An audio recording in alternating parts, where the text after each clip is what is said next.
Everything you were taught about good grades being the key to success is fundamentally wrong. In fact, that straight A report card you were so proud of might be the single biggest anchor holding you back from real influence and achievement. I know. It feels like a punch to the gut. Your parents, your teachers, the entire system spent 18 years telling you that the A+ was the golden ticket. And you believed them. You worked hard. You followed the rules. You gave the right answers. And now you're here wondering why the rule followers aren't the ones running the world. The problem isn't your intelligence, you're sharp. That's a given.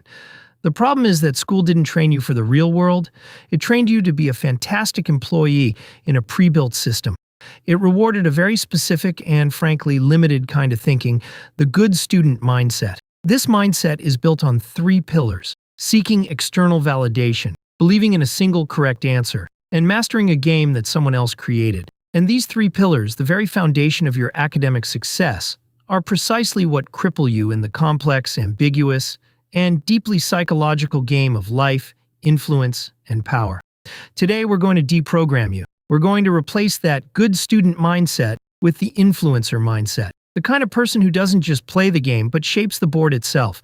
Let's start with the first trap, and it's a big one: the addiction to external validation. From your very first gold star in kindergarten to your final GPA, your entire academic life was one giant feedback loop. You perform a task, someone in authority judges it, and you receive a grade. An A is a pat on the head. An F is a sign of failure. This system conditions your brain to constantly look outside of yourself for approval and a measure of your worth. You become a validation junkie. In the real world, there is no grading rubric for life. Your boss doesn't hand you back a report with a big red A on it. Your clients don't give you a score out of 100. Your social circle doesn't have a syllabus. This leaves the good student feeling lost, anxious, and constantly seeking reassurance. You find yourself waiting for permission to innovate. You over-prepare for meetings, not to be effective, but to avoid being wrong. You hedge your opinions, terrified of being graded poorly on your contribution. You're the one who says, "This might be a stupid idea, but..." Or after saying something bold and getting a weird look, you quickly retreat with, "Oh, I didn't mean it like that." That phrase is the battle cry of the validation seeker, desperately trying to get back to the safety of the correct social answer. The influencer, on the other hand, operates from an internal scorecard. Their validation comes from progress, from results, from moving the needle on things they care about. They are not looking for a pat on the head. They are looking for leverage. They understand that in the adult world, feedback is often delayed, indirect, or non-existent. So they develop their own metrics for success. Did I move the conversation forward? Did I get the other party to see the situation from a new perspective? Did I create an opportunity that wasn't there before? They're playing an infinite game, not a 4-year degree program with a clear finish line. The good student is like a chef who can perfectly execute any recipe in a cookbook. The influencer is the chef who understands the fundamental principles of acid, fat, and heat, and can create something brilliant from scratch with whatever ingredients are on hand. One is a technician, the other is an artist. This leads us directly into the second trap, the myth of the one correct answer. School is a giant scavenger hunt for predetermined answers. What's the capital of Nebraska? What's the quadratic formula? Analyze this poem and tell me what the author really meant. In every case, the answer already exists. Your job is not to create or to persuade, but to find and present the answer that the teacher is looking for. This trains you to see the world in black and white, in right and wrong. But in the world of human dynamics, facts are rarely the most important thing. The person with the most data doesn't always win the argument. The person with the correct solution doesn't always get their project funded. The winner is the person who controls the frame. The frame is the context, the lens through which the facts are interpreted. And this is a critical distinction. It's not manipulation, it's framing. The facts are the same, but the story you wrap around them changes everything. Let's say you're trying to convince your team to adopt a new expensive software. The good student comes in armed with a 50-slide PowerPoint deck. It's full of facts, figures, charts, and data proving the software's ROI. They present the correct answer, and then they're shocked when the finance guy says, "The numbers look good, but it's just not in the budget right now." The good student failed because they tried to win on facts. The influencer walks into that same meeting and starts with a question. What's the biggest bottleneck that's keeping us from hitting our goals this quarter? They let the team complain. They listen.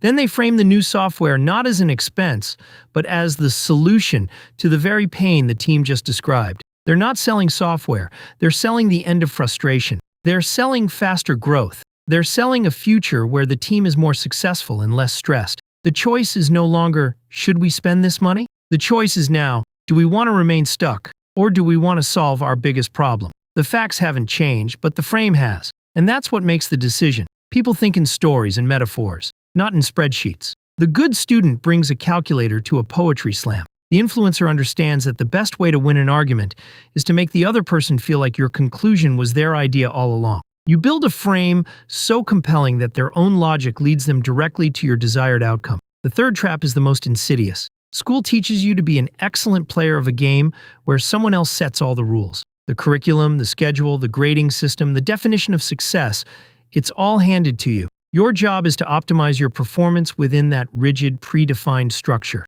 Get good grades, join the right clubs, get into a good college. It's a clear path, a ladder, and you got very, very good at climbing it. The problem is, the real world has very few ladders. It's a jungle gym. It's a chaotic, ever-changing landscape of systems. And influence doesn't come from being the best player in someone else's game. It comes from shaping the game itself. The most successful people aren't the ones who just follow the rules better than anyone else. They're the ones who rewrite them. Jeff Bezos didn't just create a better bookstore. He fundamentally changed the rules of retail. Elon Musk isn't just making a better car. He's changing the rules of transportation and energy. The good student mindset keeps you looking for the rubric, for the syllabus, for the manager who will tell you what exceeds expectations looks like. You're waiting for the rules of the game to be explained so you can win. The influencer is asking different questions. Why does this rule exist? What purpose does this system serve? Who benefits from the way things are now? What if we just ignored that rule and did it this way instead? They see the world not as a set of instructions to be followed, but as a set of systems to be understood, tweaked, and redesigned. This is the essence of systems thinking. You stop seeing yourself as just a piece on the chessboard and start seeing the whole board, the players, and even the hand of the person moving the pieces. And once you see the whole board, you realize you have way more moves than you thought. You were so focused on getting an A and pawn to E4 that you never realized you could be a king. This is why so many C students end up as entrepreneurs and leaders, while the valedictorians end up working for them. The C student wasn't invested in the school's game. They were already looking past it, learning the metagame of social dynamics, persuasion, and risk. So, how do we break free? How do we unlearn these habits that were so deeply ingrained in us? It requires a conscious and deliberate shift in your thinking. Let's talk about the 3 core principles of the influencer mindset. First, you must shift from seeking answers to asking questions. The good student is a responsive machine. The teacher asks, you answer. Your power is contingent on the question being asked. The influencer, however, understands that the person who asks the questions controls the conversation. Questions are the steering wheel of a discussion. They direct focus, they uncover hidden assumptions, and they subtly frame the reality of the situation. Think about a salary negotiation. The good student approach is to come in with a number and a list of reasons why you deserve it. You're answering the unspoken question. Why should I pay you this much? You're on the defensive. The influencer starts by asking questions. What is the typical salary band for this role, with my level of experience and impact? Or even better, beyond the core responsibilities, what is the single most valuable outcome you're hoping this role will deliver for the company in the next year? With that second question, you've completely reframed the conversation. It's no longer about paying you for your time or your list of skills. It's about the massive value you are going to create for them. You've anchored the discussion around the multi-million-dollar problem you're going to solve. Now, when you state your desired salary, it seems like a bargain in comparison. By asking the right question, you got them to articulate your value for you. In a way, you already agreed to your high value. You just didn't notice. It's a small shift, but it leads to big outcomes. The second principle is to trade certainty for asymmetric bets. School terrifies us of failure. Anything less than an A feels like a mistake. A 70 is a C, a 50 is an F. You are penalized for being wrong. This creates a deep-seated fear of risk and a craving for certainty. Good students want the guaranteed B- over a shot at an A+ that also carries the risk of an F. They want the safe, predictable path. The real world, however, rewards intelligent risk-taking. Specifically, it rewards asymmetric bets. This is a concept where the potential upside of a decision is exponentially greater than its potential downside. If you win big. If you lose small. The good student avoids these bets because the probability of failure is often high. The influencer seeks them out because they know you only need to be right once. Think about a creator on this very platform. The good student creator would analyze the algorithm, find a proven format, and try to make 50 videos that are all consistently pretty good. They're aiming for a B+ on every video. The influencer creator tries 10 completely different wild ideas. Maybe they try a new editing style. Maybe they tackle a controversial topic. Maybe they invent a new format. 9 of those videos might completely bomb. The downside? A few wasted days of work. But the 10th video, the one that's truly different, might go viral and get 10 million views, changing their entire career overnight. The upside was massive, and the downside was negligible. That's an asymmetric bet. You need to start seeing your career, your projects, and your social interactions in this light. What are the small risks you can take that have a disproportionately large potential payoff? Maybe it's speaking up in a big meeting. Maybe it's pitching that crazy idea everyone else is afraid to touch. Maybe it's starting that side project. The good student in you will scream, "What if it fails?" The influencer asks, "But what if it works?" The third and final principle is the most important one. You must learn to design the choice, not force the outcome. The good student mindset, with its focus on correct answers, leads to a brute force approach to persuasion. You try to overwhelm people with logic, with facts, with the sheer correctness of your position. You're essentially trying to force them to admit you are right. And what happens when you try to force someone to do something? They resist. It's human nature. The influencer knows this. So they never force.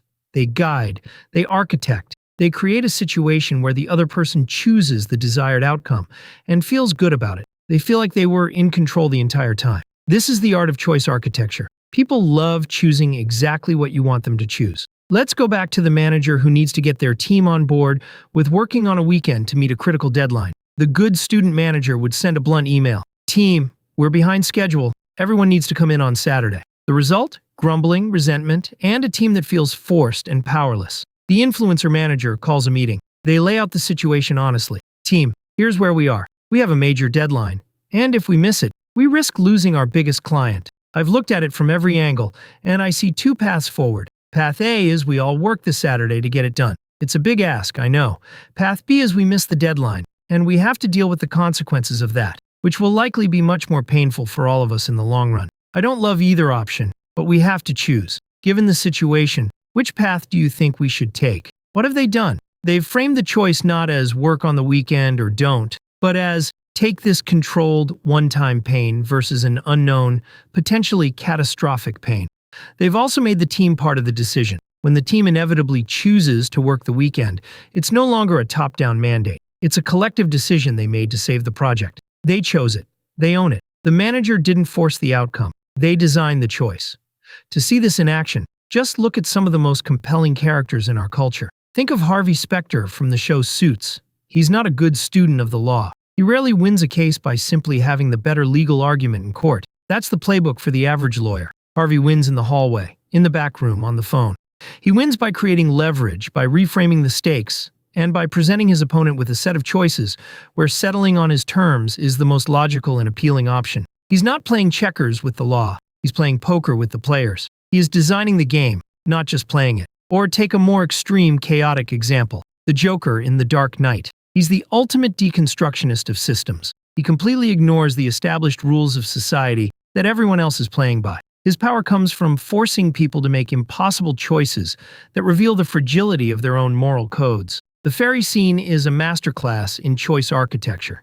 He doesn't just try to kill a boatload of people. He presents them with a choice: kill the others to save yourselves. He forces them to confront the game theory underlying their civilization. He's not trying to win the game of Gotham. He's trying to prove the game itself is meaningless. And he does it by creating frames and choices that nobody else would even conceive of. Your entire life, you've been praised for coloring inside the lines. And you got very, very good at it. The colors were perfect. The shading was immaculate. But the real world doesn't reward the people who color inside the lines. It rewards the people who draw the lines in the first place. Unlearning the good student mindset isn't about becoming less intelligent or less hardworking. It's about redirecting that intelligence and that work ethic away from pleasing a system and towards shaping your reality. It's about moving from being an actor in the play to being the director. Stop looking for the right answer and start asking the better question. Stop fearing failure and start making small bets with massive upside. Stop trying to force your ideas on others and start designing choices that lead them right where you want them to go. So here's a choice for you. You can click away from this video and go back to playing the game by the rules someone else set for you, waiting for your next gold star. Or you can hit that subscribe button and start learning how to set the rules yourself. The choice, as always, is yours. I just happen to have a pretty good idea which one will lead to a more interesting outcome.